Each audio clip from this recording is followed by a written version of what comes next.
When the road was broken, she chose not to break. Through the pain and the pressure, faith made a way. Sickle cell tried, but it couldn't steal her flame. She turned every trial into purpose and praise. Single mom strong, with Kobe by her side. Love is her strength, hope is her guide. This is a journey of faith. Watch her rise, grace in her story, fire in her eyes. From surviving to shining, no fear, no shame. When the road was broken, she chose not to break.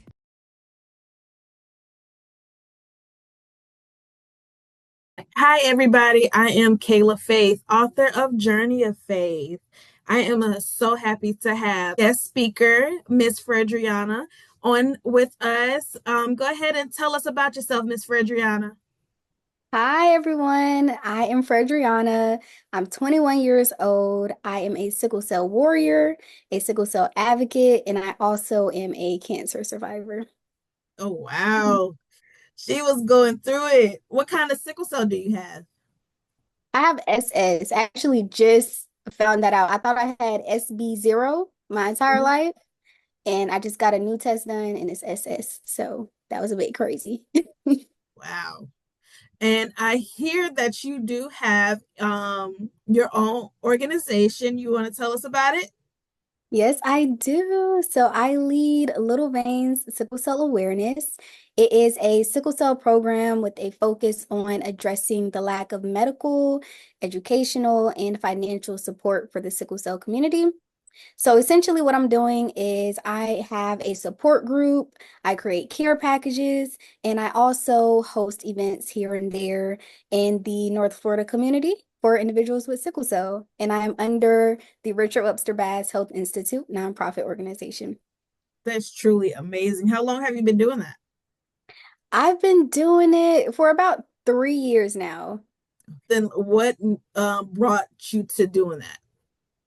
So before I was actually the leader of this program, I was working under my Aunt Selena. She is the founder of the Richard Webster Bass Sickle Cell Organization here in Northeast Florida. And so she's always done the big events, the big sickle cell symposiums, the blood drives, the Christmas celebrations, and all that. And she's honestly my biggest inspiration.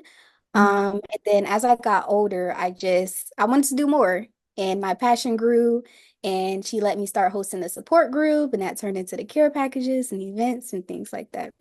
Truly a blessing to have somebody that you can look up to, especially in dealing with sickle cell, that kind of understands that who's Mhm. 10 toes down literally, that we Yeah. know that you're not going through the fight alone. So question for you, with you having sickle cell and having to battle cancer, how was that mentally on you? So I was cured of cancer before I was even 2 years old. Okay. So it wasn't really going through the cancer itself. It was seeing the differences in healthcare. So when I would see my oncologist for cancer, they would have all these resources, all this funding, all this research. And then I would see my hematologist for sickle cell, and there was just a lack of research, a lack of funding, a lack of programs.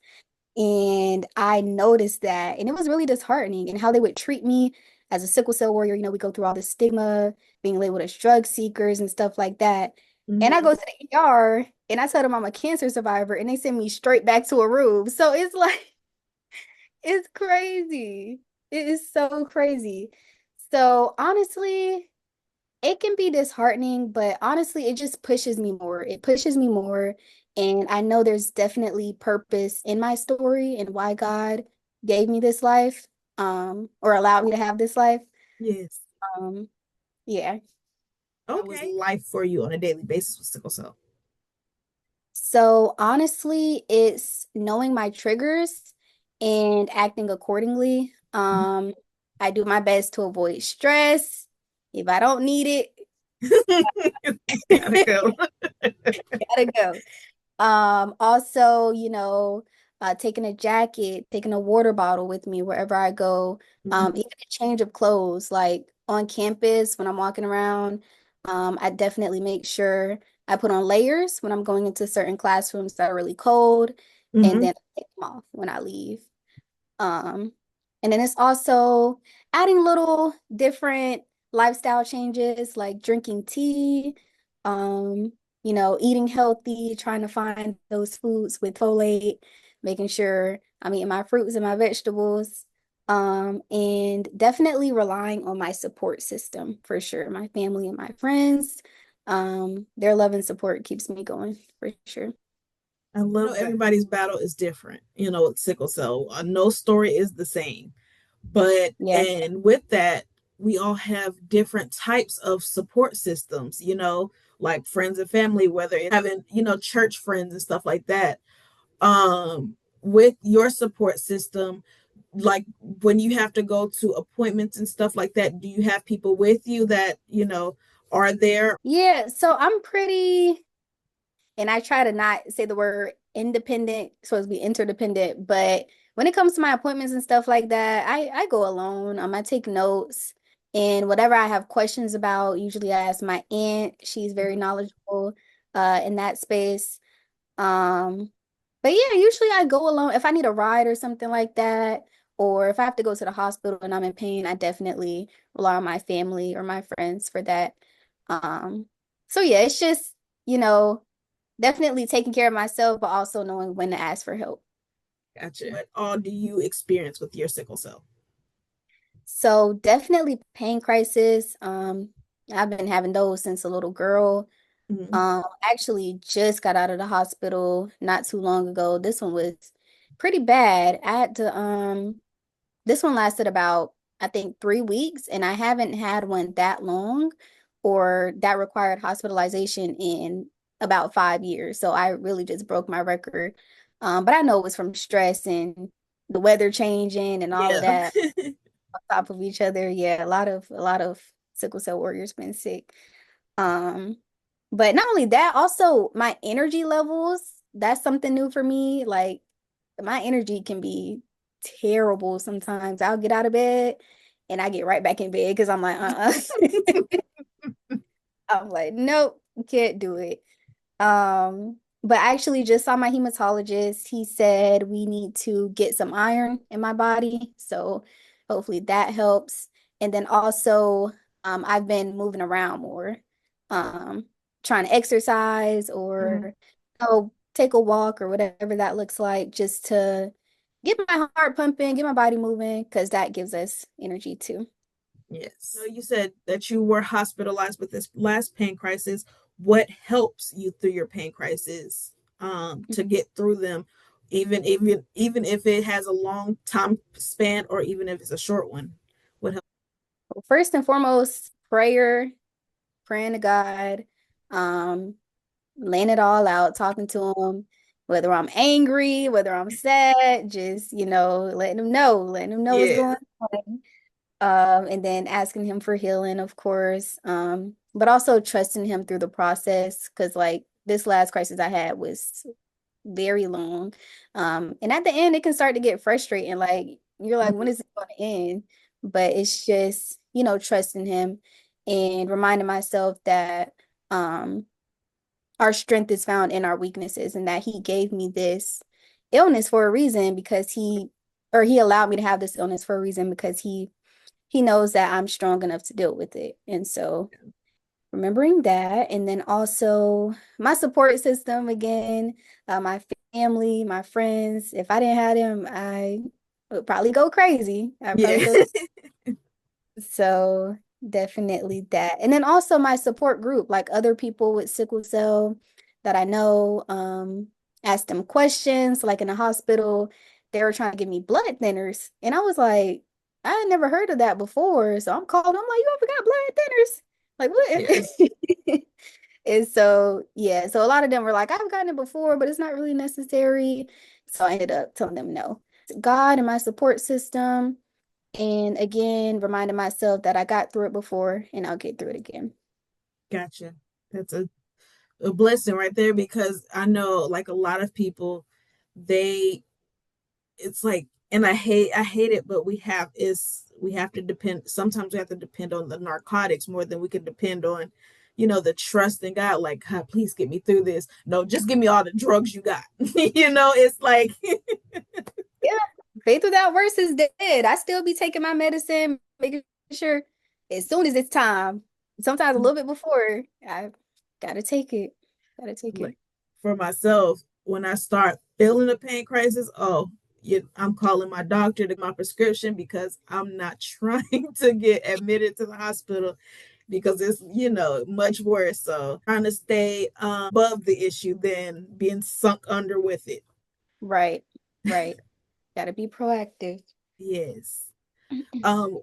With your sickle cell and having to deal with cancer, you went through the chemo process with your cancer, I'm guessing. Yep, I got chemo, a list of medicines. I have this little card. Mm-hmm. I was so young, I don't remember, but I got the chemo, I had surgery, I have scars from that. Um, and yeah, I've been in remission for close to 20 years now. Okay. Are you able to do the gene therapy? I'm glad you asked that. It makes it much more risky for me, being that I've already had the chemo. Um, yeah, and I know that they're working on finding ways to treat sickle cell without chemo, but usually they have to Yeah. give the chemo to strip the body and all that stuff. So that's why I'm waiting. I'm waiting and I'm waiting. So if you could, would you do it again? Like go through the chemo? No, not right now. It's just too risky. Yeah. The main risk that scares me, other than fatality or my body rejecting it, is infertility. Yeah. Something that's really scary because I do want a family one day. So yeah, I just don't want to have to deal with that. How was it when you shared, your story with friends and are you like in a relationship? How are you telling people about your sickle cell and stuff like that? As open as possible. I haven't always been open, especially not in high school, middle school when they drama it out and starting rumors and all types of crazy Yeah. stuff. But now as open as possible. Um, maybe not as open as I can be with strangers, but when I consider someone my friend or my loved one, I feel that I can trust them and I tell them, you know, I give them the rundown and then whatever other questions they have, I let them ask. Gotcha. Having sickle cell gave each and every one of us our own different superpower. Do you feel Oh, like you got us your superpower from your sickle cell journey? I do. I do. I usually say resilience, but I feel like that's all of us with sickle Yeah. cell, honestly. So, hmm, for me specifically,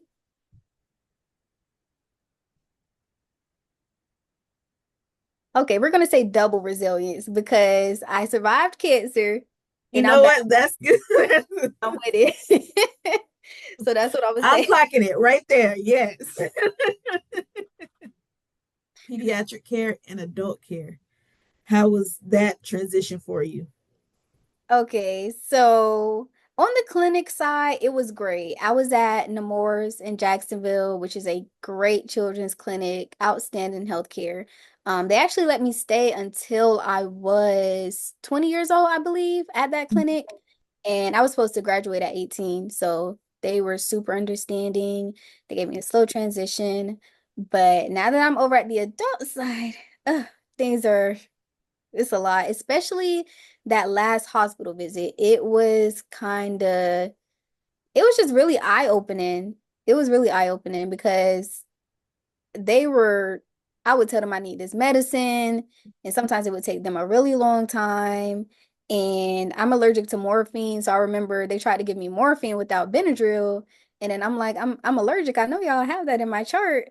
Mm-hmm. And the nurse was like, "Oh yeah, I told the I guess the pharmacist or probably not the pharmacist because I don't understand how the pharmacist would deny someone Benadryl, but she said she told someone that I was allergic, and they're like, okay, like I I don't know, like I don't know if someone's lying or what, but it was definitely different.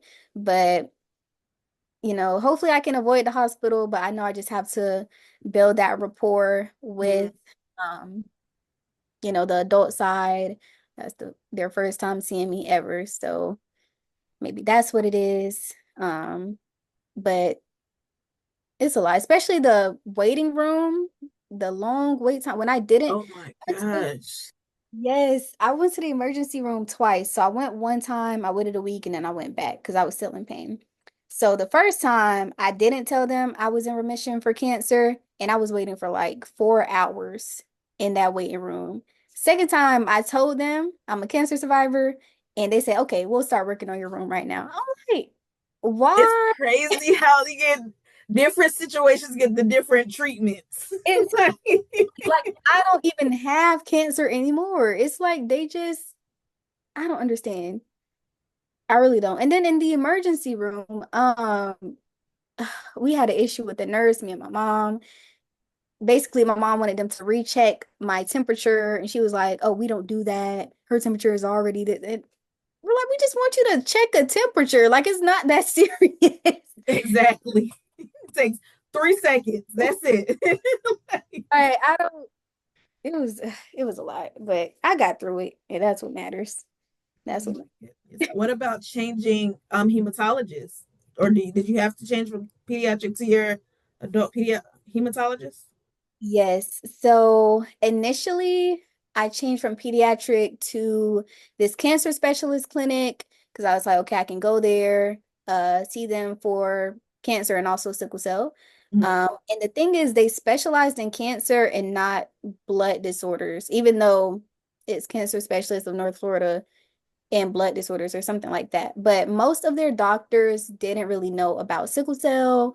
They were just focusing on the cancer patients. And so the doctor that I had, she was not very attentive. The appointments that I had with her were very rushed. Um, I asked her to refill my hydrocodone. She's like, oh no, you have to go to pain management. And so she was just giving me the runaround. And basically I left. So now I'm at a new clinic. This hematologist is great. He fills all my medications. He has no problem. I go to the IV center they have there. I can get fluids. It's just a complete 180. So it's great. I can't wait for you to come to Georgia. So I'm going to the Sickle Cell Sanctuary in Atlanta. Yes. So Oh my gosh. it is so amazing. I I've been on for the longest.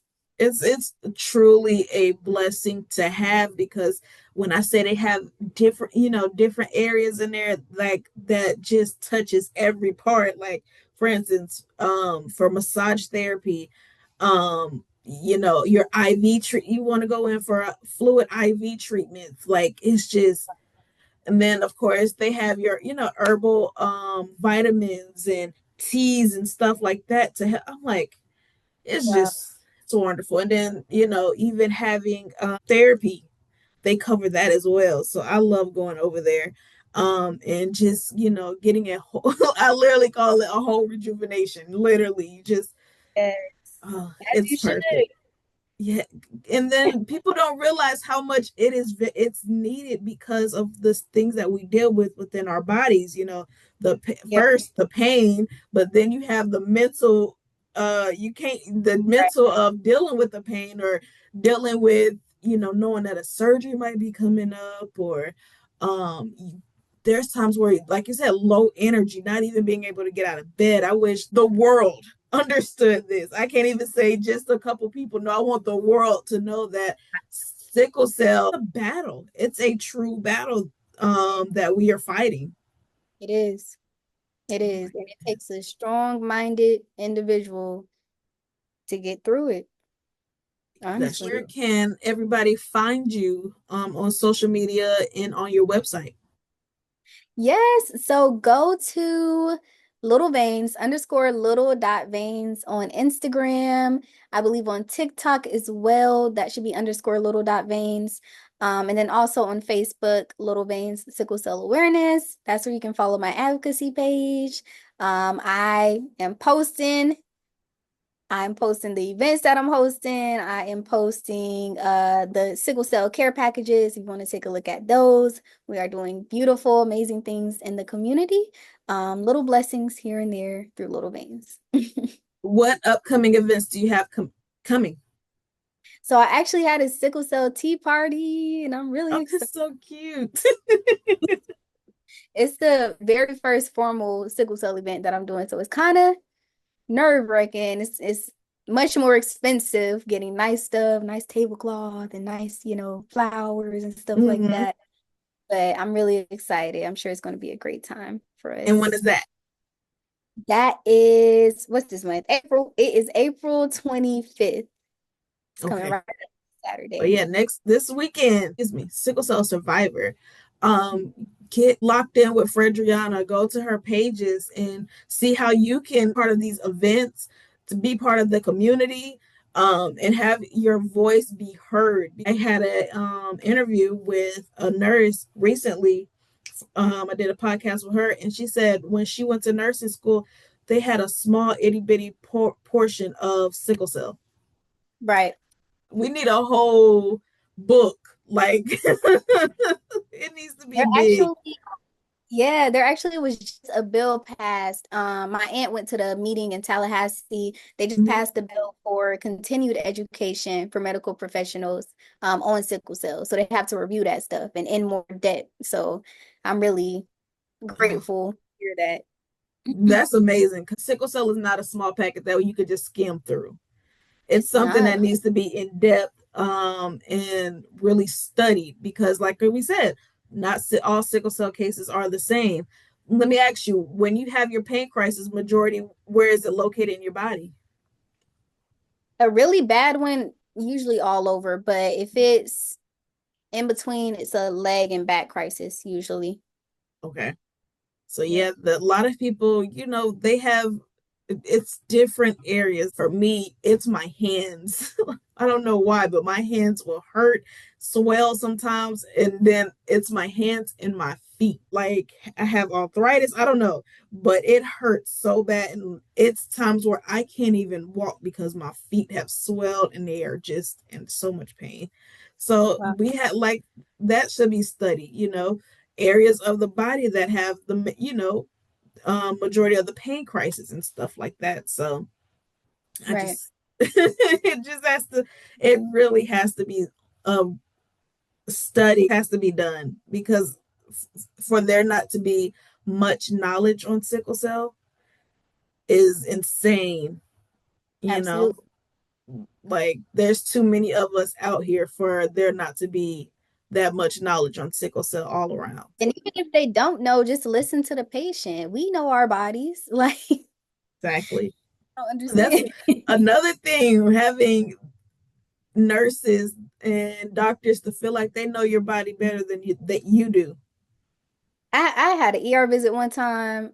I asked for him to prescribe me some hydromorphone to go home with because I didn't want to Mhm. stay in the hospital. I just wanted to go home and take care of myself. And he wouldn't. He increased my dosage of hydrocodone. I told him that's not going to work. I've taken an increased dosage. It just makes me sleepier. It doesn't help with the pain.